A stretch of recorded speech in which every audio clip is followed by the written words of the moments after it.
And I'm live again. Let's see. I wonder if there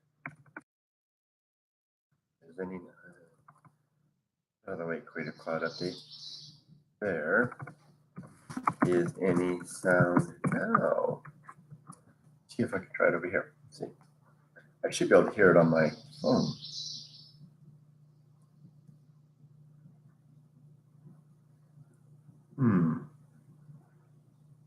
There it is. Hey, it's working now. Okay, so you should be able to hear me now.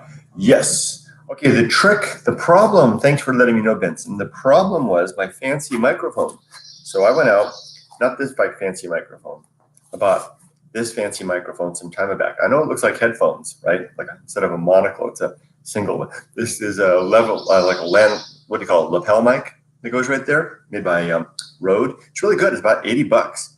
And I bought one to use for these purposes, particularly with my phone. And it works good with my phone, but clearly it's not working with the computer. So I'll sort that out. It's funny because I tried making, before I came back for that second attempt, for those of you that don't know, I tried, this is the third attempt to try to make this little stream work because I was having audio problems. Between this first and the second one, I actually set up the audio. I actually tried it with just, recording from the camera and it worked fine. So I don't know quite what's up. Anyway, hi everybody. I thought I would just pop in for just a second. Me and Ollie the dog. Ollie, hi. We just got back from a really nice walkie a little while ago, right? Can I touch it? Am I gonna fall off? Right here. You heard me say the magic word. And I just wanted to make a little update. My wife and daughter are out doing some shopping. It's coming up to be prom season, so Emily got her prom dress. So they're off doing some shopping related to that. And I'm going to head out to do a number of things related to the bike. So if you don't know, I recently got a new motorcycle. The old GSA had reached its end of its life after nearly 130,000 miles, about 100, maybe 100 and, no, a little less than 100, about 95,000 of those were mine. The bike basically came to its end. So I was a little concerned. I wasn't sure what I was going to do. You could just go out and get another bike, but I really wanted a bike like this. This is a very special motorcycle. Saw your new bike. Sorry to hear about your long old friend. Yeah. So thank you, Jonathan. And I really wanted to take that bike to like 250,000 miles. That was the goal. But I just knew that it wasn't going to happen because the engine was just worn out. The drive shaft, even though it's got a separate drive shaft in it, it's not chain drive. It's BMWs are drive shaft bikes with most of them. They go out about 60,000 miles, and I was coming due for another drive shaft to go out, and the transmission had never gone out, so that was coming overdue. Just the whole bike was just creaking and groaning like an old man. So the universe kind of just, I just got lucky. Well, I don't, some people say the universe conspires in some ways, or I don't think that's the case. I think we open our eyes to opportunity. And I happened to, while I was getting my old bike repaired at Lior's Moto Ride, he's the guy that from whom I bought that bike, I ran across the guy that originally owned that bike, my old bike. And I explained to him the problems I was having, and he said, well, I've got another one just like it back at the house. Why don't you come on over and have a look? So I hopped on after I got the old bike, I hopped on it, which would then only get down about the freeway about 50, 55 miles an hour before it would, but it just wouldn't go anywhere. And so I went from Corona all the way up over to Pasapeto Dam, over to West Covina, over by the mountains. And I went to Matt's house. And as soon as I drove up in the driveway, I knew that bike was going to be my next bike. It was really a beautiful machine. 1 year older than mine. Mine's a 2000. My old bike was a 2004. This new one's a 2003. 1 year older, but only 11,500-ish miles on it, which is an astonishingly low mileage. I mean, the bike isn't even broke in at 20,000 miles.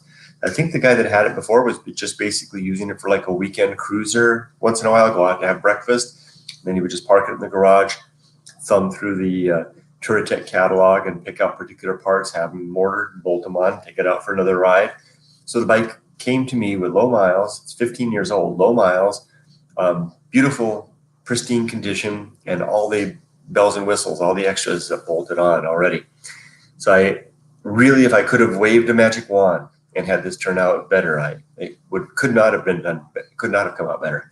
So what I did was I arranged a day. This was last Tuesday, and I had half a day, and I rode back over to Matt's house. And we parked the bikes side by side, and over the course of an afternoon, we unbolted all of the equipment from my old bike that I wanted to keep: the panniers, the windscreen, the what else? Oh, the holder for the mobile phone holder. That was about it. And we took those things off of the new bike and bolted them on. But it was more to it, because the panniers, which were the saddlebags, right? The panniers actually require a what do you call it? A frame. There's a frame that bolts onto the bike that holds the panniers in place, and that's pretty complicated. That requires taking apart the entire rear assembly for the blinkers and the license plate holder, and then rebuilding all of that stuff out. And we also had to add new extended or not extended. We had to pick them back in, non-extended blinkers in the back. And then while we're at it, Matt threw in brand new blinkers in the front with good bulbs and nice clear covers, nice new covers. How do you say it? They're just better quality. That whole process took a whole afternoon, and in the middle of that process, I hopped on the bike and I rode it over to the AAA, which is here in California, in America. It's the Automobile Club of America, and I had them to do the title transfer, which is a complicated one. Wound up costing me about a little over $800 to do the title transfer, pay all the taxes and all that. It was very expensive, but now I'm all paid up until June of 2020. So that's good shape. And then I rode the bike back. Matt and I completed the process, and when I was done, we were left with the old bike, the old GSA, sitting there, all torn apart. All the external stuff torn off, just kind of a hulk. Kind of think of like the British. I always think when I use that word hulk, I always think of the British hulks that they use as prison ships in the Thames. Just all stripped of all of the sails and the rigging, and just the hulk of the boat. That's what it was. And the engine's all worn out and the like. And everything moved over to the new bike. And then we completed the transaction. Matt was a super guy, and while we're at it, he threw in a new jacket. Let me show you the new jacket. Hold on. Ollie, keep him company. So while I was getting ready to go, Matt noted that my riding gear was a little worn out. So he said, hey, he went to his garage, he pulled this out. This is I should take this. There you go. It's practically brand new riding jacket. This is a can't remember, TPG jacket. It's about a $500 jacket.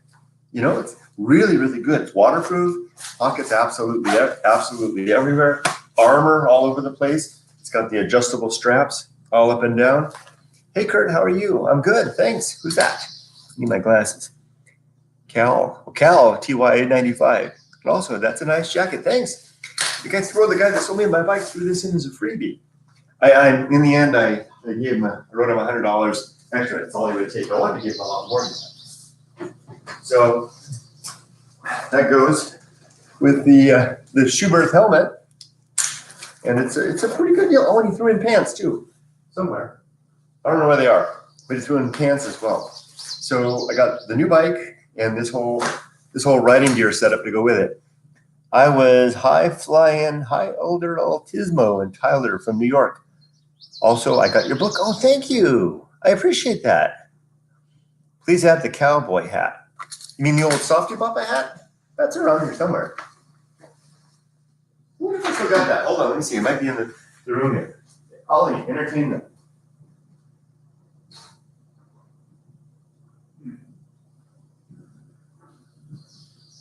I don't know.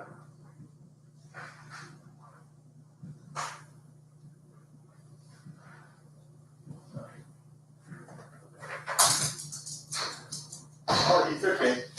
I'm sorry your entertainment left. Ollie left. I can't find the old Softy Papa hat. It's in there somewhere. You know, to this day, I still wish that I had done what I had planned to do all along, which was to throw it in the trash when I left Japan. That was the original plan. Plan was to go to the airport, and just as I was about to leave the airport and get on the airplane, I was going to take that old Softy Papa hat, find the nearest trash can, and make a video, just toss it in the trash. Not with anger or anything. You want to come up here? Come here. Not with anger or frustration or anything like that, but just as, you know, putting a punctuation mark on the end of a life. Because, you know, leaving Japan really was the conclusion of one life and the beginning of another one. And I really did want to, do that in earnest. And that hat was representative of someone that I used to be. And when I came back, when I came here, I tried to recover that. I tried to, you know, to remain Softy Papa in spite of the fact that I'm no longer in Japan and everything. And all that effort pretty much fell flat. So I pretty much gave it up. The hat's buried somewhere up there. I'll probably get rid of it. I just unceremoniously throw it away someday, because that man is gone, and I am who I am now, just like Popeye. Be a perfect outfit with a jacket. But I have my hiking hat now, so I wear that. But it doesn't really mean anything. The helmet, man, doesn't mean anything. None of that stuff really means anything anymore. It's just the passing moments, one to the next. Increasingly more precious as I know that they're running out. So anyway, I thought I would turn this on just as kind of an experiment. My wife and daughter took off. Just me and the dog are hanging out, and I'm going to head out now and do some errands. And Ollie, what do you think? You going to stay home and watch the house? We had a good walk. You know, you pooped twice. You got to be happy about that. So I might do this once in a while. I was thinking about just popping on, calling these Going Alone Live. I really want to talk about the content of my book, which is the result and effort of my life's living, so to speak. And I really would like to direct my efforts towards that, including the upcoming desert season. I'll be out in the desert this Thursday night for my first overnight with the new bike in the desert. And this is kind of fun. Maybe this would be a good way to try to communicate that more. My good old Ollie would make a great dog channel with more than 1 million subs. My God, Ollie. Oh my God, Ollie. That would be interesting. Ollie, would you be my God? Would you be my little God? Isn't that funny how that's all unfolding? Isn't that funny how much that's become a part of my life and my existence on YouTube and particularly Facebook? It takes up a lot of time every morning. Hold on, Ollie, you can sit over here. Every single morning, I get up at 4 a.m. I come in, I hop in the shower, kind of wake up, clean. I take a shower at least twice a day, once at night and then once in the morning. And then I come out here, I drink my smoothie, my vegetable smoothie, and then I make myself a cup of coffee. And right here with the lights on, this is kind of my desk. I don't really have a desk anymore. I sit here now. This is as close as I've got to a desk anymore. Is a bar stool in the kitchen. And I sit here and I read the Bible one chapter at a time. And see, the Bible's even got my name on it. Now, you guys know I'm not a believer. I left Christianity decades and decades ago in my teens, never gone back. My uncle, this whole project, the Bible study project, started because my uncle sent me this book with my name on it and asked me to read it. And it sat on a desk for about a year here, and I didn't do anything with it. Came this close to just throwing it away because I don't like clutter. I don't like extra stuff in my life, and I knew I wasn't going to read it, and it just seemed ridiculous. And I actually walked it down to the dumpster. I held it in my hands. I put it on the edge of the dumpster, on the lid of the dumpster, and it balanced right there. And the reason I did that was I didn't want to throw it away. I thought maybe someone will come pick it up. And I looked at it for a second, and I thought, what an insult to the effort of my uncle, to the gift that my uncle gave me to do that.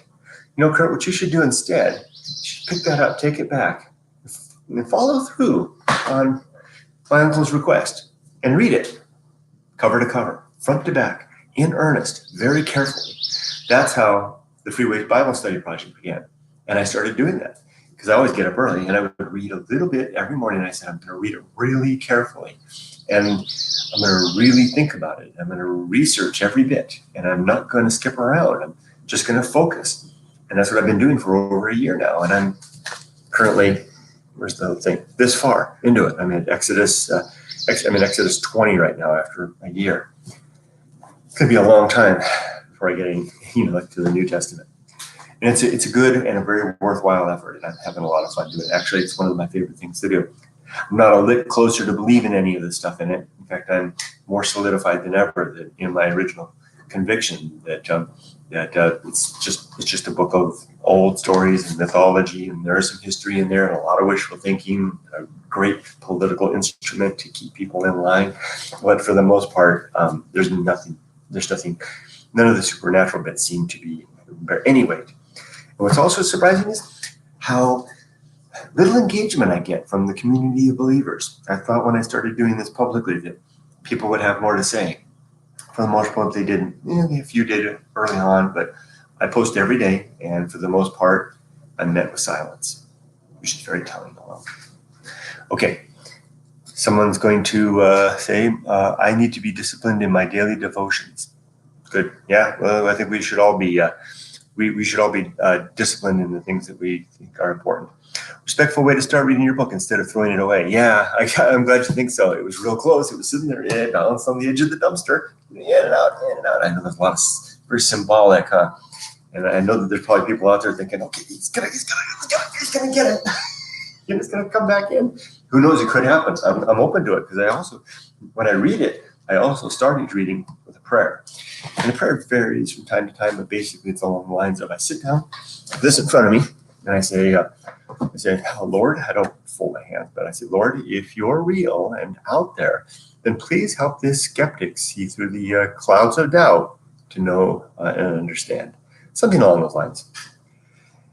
Even if you threw it away after page 1, you still tried it. Yep, that's true, and I will. I'll keep it up. I'm having more fun than you can imagine. So anyway, that's one project. This is another project. These videos are mostly a part of this project, but who knows, maybe I'll share some of this project too. And another project is taking care of my boy, right? Where are you? Where are you? Where are you? He's giving me some attitude. Yeah, there you are.